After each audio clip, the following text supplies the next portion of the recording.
Life speaks. It speaks through struggles and success, through music and messages, the preconceived and the unexpected.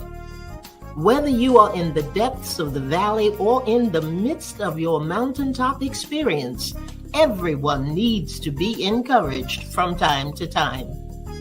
You've tuned in to ALH Broadcasting, and this is Andrea L. Hines, your host for When Life Speaks. I'm glad you accepted the invitation to connect with us as we share stories of strength, testimonies of triumph, observations, and information meant to touch the heart and uplift the soul. There's something in this broadcast just for you, and if it's a blessing to your life, it just may be for someone else as well. So tag, share, invite someone, then turn down the volume of life and get ready to receive, so that when life speaks, you speak life.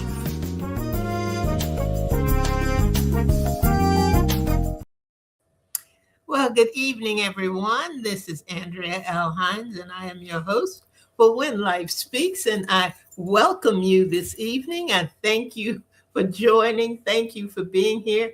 Really apologize for coming on a little late. It was so funny that I was getting ready to hit the button to start the broadcast, and instead I hit the close button and took myself out of my own programs. So that's the way it goes sometimes. But I am glad that you all are hanging in there with me, and I'm glad that you're coming back for another episode of When Life Speaks. We had started talking about, back in March, we started talking about the art of aging. And one of the things that consistently came up in those discussions had to do with communication.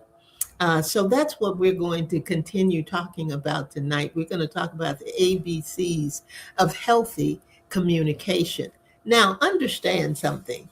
These are our opinions, and I say our opinions because it's my opinion, and it's also the opinion of the village. There are about 12 people, I think, just about 12 people who participate in the village. If you would like to be one of those people, be sure to just send me an email to speaklifewithandrea@gmail.com. at speaklifewithandrea@gmail.com, and just say that you want to be a part of the village. Or you can just put it in the comment section right here during the program if you want to, and that would be great.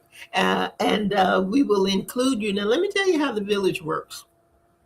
When we have a particular topic that we want to explore, either it's come up in conversation or it's come up as part of something that we've done on another broadcast, then we send that out. I send that topic out to the 12 people or 13 or how many people we have, and ask for their insight to what it is, what it means to them, if there's something that just resonates with them within that topic that they would like to comment on. Now, please understand, this is not a have to do, it's a get to do. So if you want to do it and you want to be a part, that's wonderful. Be glad to have you, be glad to include you. But if it comes at a time where maybe you're not able, you don't have the time, you're not ready at that particular moment, or maybe it's just not a topic that interests you, and you cannot participate, not a problem. Not a problem. I'm still going to continue to reach out to you. There may be something that, like I said, resonates with you and you want to comment on. But if it's not, just send me an email back and say, not this time. You know, sometimes we can participate and sometimes we can't. But I like to give people the opportunity to do so when they want to. So keep that in mind, and it's speaklifewithandrea@gmail.com. That's speaklifewithandrea@gmail.com. Well, good evening to you, Angie. Oh, nice to have you in the house tonight. And hey there, Miss Ida, good to have you in the house as well. Feel free to comment as we go along. Now, last week, we went through the alphabet. We went through the alphabet because we were calling this the ABCs of healthy communication. And I had sent certain words, I had attached certain words to the letters in the alphabet, and I had sent that out to the village, saying to them, between 1 and 5, which of these do you think are the most important? And answers went from A to Z. And there were a couple that were repetitive. There were a couple that people thought were really, really important. I'm going to tell you what those are. But for the most part, it just varied. It varied through all of the things that we were looking at. But the things that were most important, and that's kind of what I want to lean into tonight. One of the things that came up immediately had to do with discussion and dialogue, that you need to give, both parties need to talk. Both parties need to be able to give their opinion, give their suggestions, give their feedback. It cannot be one-sided. And that came through with almost everybody that participated in everything that people had to say. There was one thing. Well, let me tell you what some of the other ones were first. Clear and concise. Clear and concise. To be direct, to be clear, to make sure that whomever it is that you are talking to, that they understand exactly what it is you are talking about, what you said. We cannot get to a point where we just shut down. And I think sometimes we need to really pay attention to those things that I guess I want to say that aren't looking good. Those verbal and nonverbal cues that people give you. Sometimes that you can talk to people and you know when they have just absolutely checked out. They are no longer in discussion or dialogue mode. They just want it to be over. They're done. they are finished. And sometimes you can tell because they'll simply say, okay. Silence is a good clue that somebody's just not there anymore. They don't want to talk about it anymore. They don't want to try and explain anything anymore. And we have to be careful when we see those things and see those things coming. But we have to make sure that the person that we are talking to understands what the issue really is and what it is you really want to get resolved, what it is you're really talking about. Because a lot of times, just in general communication, have you been talking to somebody and they begin to respond to you and you look at them and go, but that's not what I said. Either that's not what I said, or that's not what I meant, or you're not quite on the same page that I am in this conversation. It happens all the time. It happens to everybody.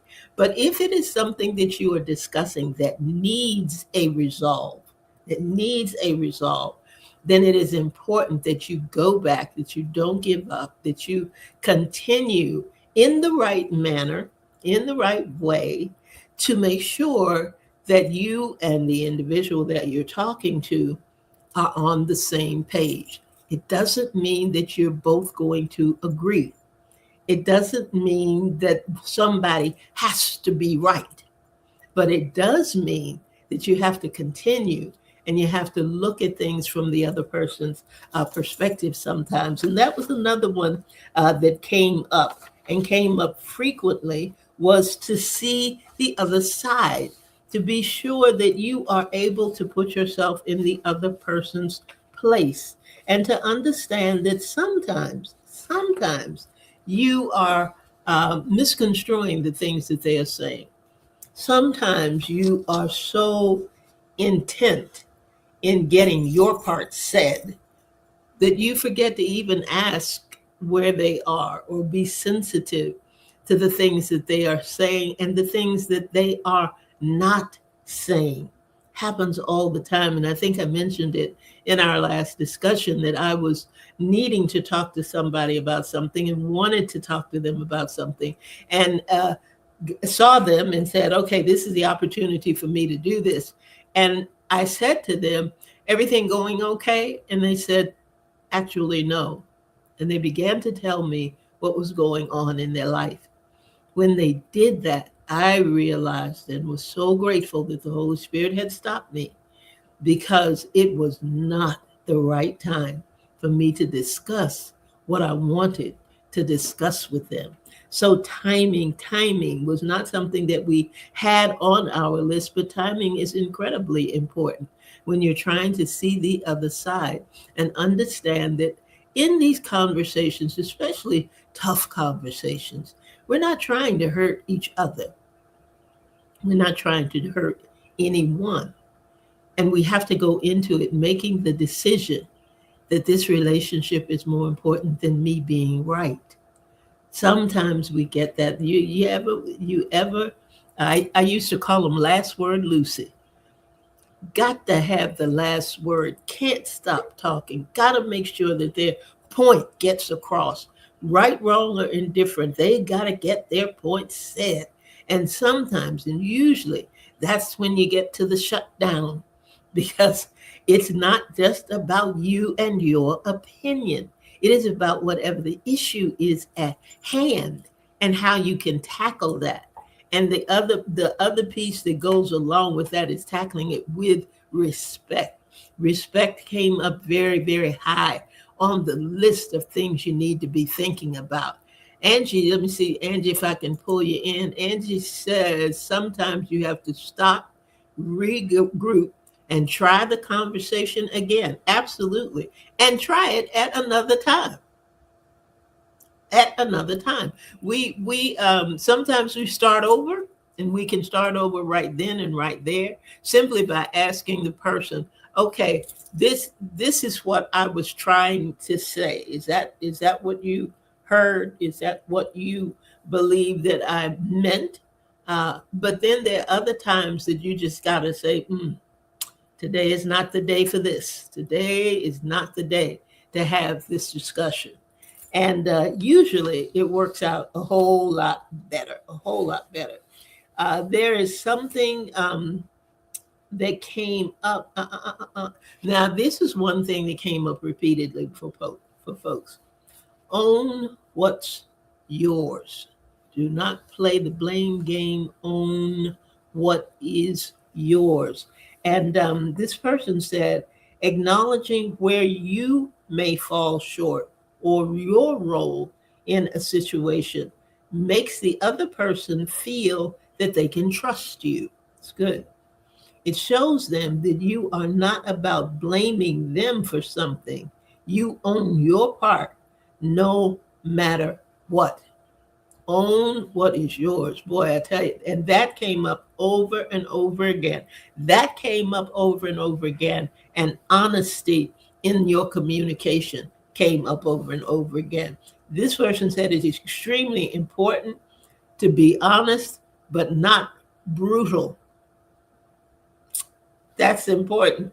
Share how you feel and what you think to gain understanding. If you are in a mode where you want to get back at somebody, you want to get them told, you want to let them know where they are wrong and all of those kinds of things, that's not falling under the umbrella of honesty, although that where you think you ought to put it. There's a saying says, if they knew better, they'd do better. And I am a self-appointed deputy and representative to make sure that you know that you can do better. And I'm going to get you told. Well, the things that you are saying may be true. You may be being completely honest with them, but is that the way to get it across? Tactful, be tactful tones. That was one of our 26. our original 26. You got to know how to talk to people, not just when to talk to them, but talk to them having some empathy. And if you are empathetic, you're gonna be honest, but you're gonna know how to be honest in terms of what it is that you are saying. Yes, Angie said yes, honest and not brutal, not brutal. Always got to remember, we're not trying to hurt you. I'm not trying to hurt you when I'm conversating with you on a difficult topic. I don't think any of us are, but that's the way that it can come off. And when it comes off that way, that's when the shutdown occurs. And that is not what we want to have happen if we're going to have healthy communication, right?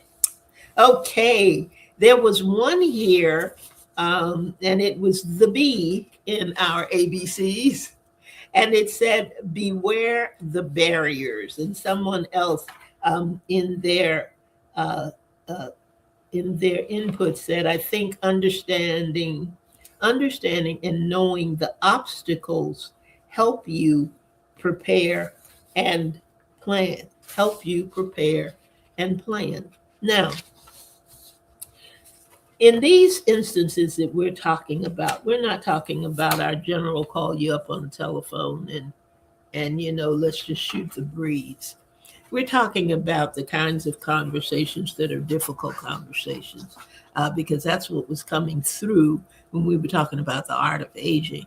Um, we have to be able to express ourselves, and we have to be able to um, let someone know how we feel, and they need to be able to tell us how they are perceiving what we are saying, so that we're not at a place where valuable information is lost because the conversation is a hard one. So when I looked at this, and I went back through some of the things we said, beware the barriers. And really, we talked about it last week, and I said any of these things could be barriers to conversations.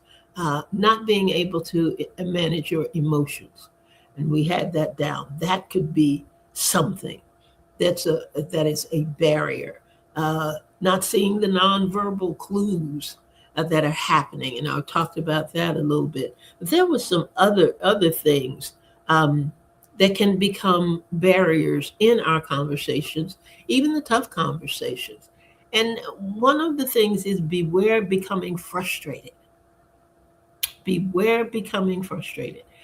Sometimes, and this came out when we were talking about being taught, how you learn and how you teach, um, and being able to communicate those kinds of things. You can't get frustrated. That gets you to the point where you want to give up, but you can't be frustrated. Take a breath, step back, take a breath, just take a breath and begin again. Begin the sentence again. Begin the topic again. Begin by asking again. But don't get frustrated, because when you do, you are likely to say something you didn't mean to say in a way that you did not intend to say it. Don't become defensive. Beware of becoming defensive, because that's another way to shut down. Don't become defensive. Okay, you may not like it. It may have been true. Could have been honest. Could they? Maybe they were being honest with you, but you can't get defensive, because once you get defensive, you don't want to hear anything they have to say. Nothing. I was watching a program, and I think I may have called attention to it, with a mother and son, and I don't care what they said to each other, particularly the mother to the son. It was like a trigger. It just, he did not respond well to it. It started at a calm place and turned into an argument where he walked away every single time that they tried to communicate. He would become defensive about whatever she said to him. He became frustrated, and the conversation would end. And it would never end at a good note. Even if you have to agree to disagree, the door should be remain open. I had a pastor tell me one time, never make it difficult for people to return. And I thought that was just a wise saying. Things change, people change, circumstances change, things are misread, things are misjudged, things are miscommunicated. A lot of things can happen. But if there is room for forgiveness, if there's room to begin again, if there's room to have a do over, any of those things, don't make it difficult for that to happen. That's a barrier right there. That's a beware of that barrier. Um, Let me see. Beware of being judgmental, jumping to conclusions and being judgmental. How often does that happen to you? You can be honest. Probably more than you want to admit. And sometimes we approach things with something already in our head as to how it's going to manifest, how it's going to work out, what the person is going to say. And you have made up your mind before you even begin that you don't care. I don't care what they have to say. I don't care what they have to tell me. They don't know it all. They don't know that that's right. They're not going to want to listen to me. And the last thing you want to do is attempt to communicate with someone on a subject that you feel has no value. Has no value. And sometimes it happens. Happens a lot in the workplace, happens a lot in families and family discussions, whatever is going on. And that was one of the things that we had in our original 26. You got to value what's being said. And if you don't, that is going to definitely be a barrier in your conversation. Um, okay, let's see. Don't be critical. Being too critical, I can disagree with you, but I don't have to be critical. That goes in that brutal side. I don't have to be critical. When I am critical of you, and sometimes we disguise it. I'm just trying to give you some helpful tips, trying to give you some helpful pointers. But no, you're picking me apart. You're making me feel like I'm not enough. You're making me feel that there's no value in what I have to say or the way that I think. And that is not a good space to be in. You don't want to shut off. You don't want to cut off. And you don't want to put people in a place where they just don't want to tell you the truth. They don't want to be honest with you. They don't want to really let you know what's going on because there are too many things that are getting in the way to having that healthy communication. What do you think? What do you think? Do you think we can do better? Do you think we're at a point where we can have some healthy communication with some people and in some areas where we've kind of pushed it aside and said, it's not worth it. No, it's going to be a fight. No, it's not going to end well. So I'm just going to leave it alone. When you know that you really can't, when you know that there's some things that just have to be discussed. What are you thinking, Francina and Victoria, Ida? What are you thinking? What do you think about this issue of healthy communication? Do you think that in looking at some of these 26 things that we'll be able to turn some things around? Is there something in particular that was on that list for you that you are going to be more conscious of in the future? What do you think? You can type. You can type fast. I hope there is. I hope that within these things that we mentioned, the discussion, being aware, knowing and being aware of the barriers, having clear and concise communication, be fully engaged, understand that there's a need for emotional management. Giving up is not an option. Be honest. Remember your I messages. Don't jump to conclusion. Be knowledgeable. about what you're discussing. Listen effectively. And that was another big one that came through. Have eye contact. Don't interrupt the individual. Make sure that they know that you care about what they're saying. Mutual commitment to make it work. We're going to get to the bottom of this. We're going to get a resolve to this, and we're going to make things better. Nonverbal cues, owning what's yours, patience that promotes cooperation, quickly reducing stress in the moment. How you do that? Just take a breath. Always okay to say, just give me a minute. Let me think about what you said. Just give me a minute. Remain respectful. See the other side. Tactful tones. Understand and being understood. Value what's being said. Have extra empathy and extra grace. Be willing to compromise.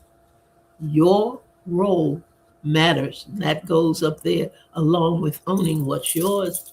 And zeal must partner with wisdom. So next time you're having a really tough conversation, don't get frustrated. Don't get defensive. Don't be at a point where being right is more important than the resolution of whatever you're discussing. Be respectful at all times. And make sure that when you walk away, you can walk away in love. I think those are good things to remember so that the ABCs of healthy communication will always be a part of your life. What do you think? If you got any comments, just put them in the comment section. That's all I have for you tonight. Our E2 segments are usually a little shorter than our regular programming, and I really wanted to make sure that I met my commitment and got back to this topic and told you what the village was saying, what the village was thinking.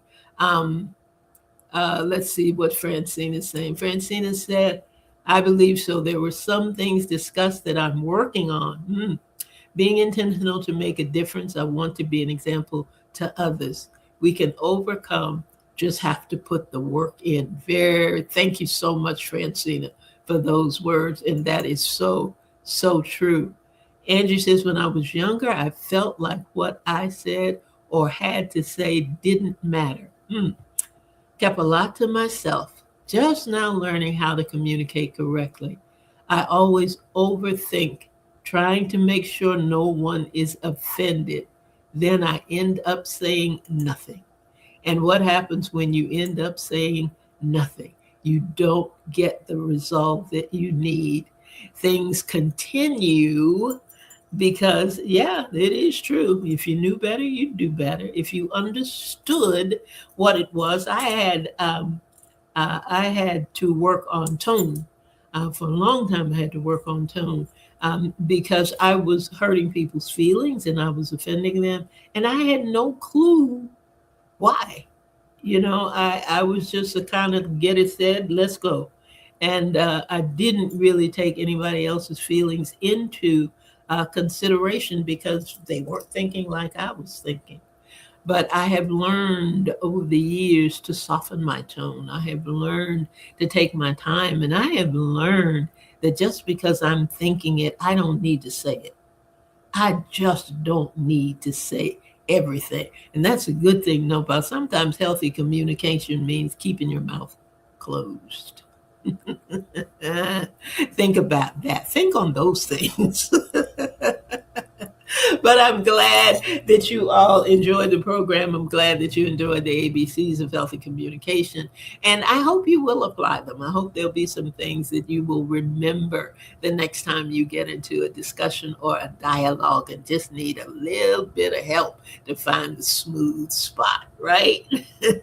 Well, that is it. That is it for the evening. Thank you so much. We'll be back again next week. Not sure what the topic is going to be next week. I know that the following week, what we're going to be talking about, and I'm going to have a guest with me. Actually, she's the host of Out of the Box. Lynn is going to be with me, and we got some things that we're going to talk about that week.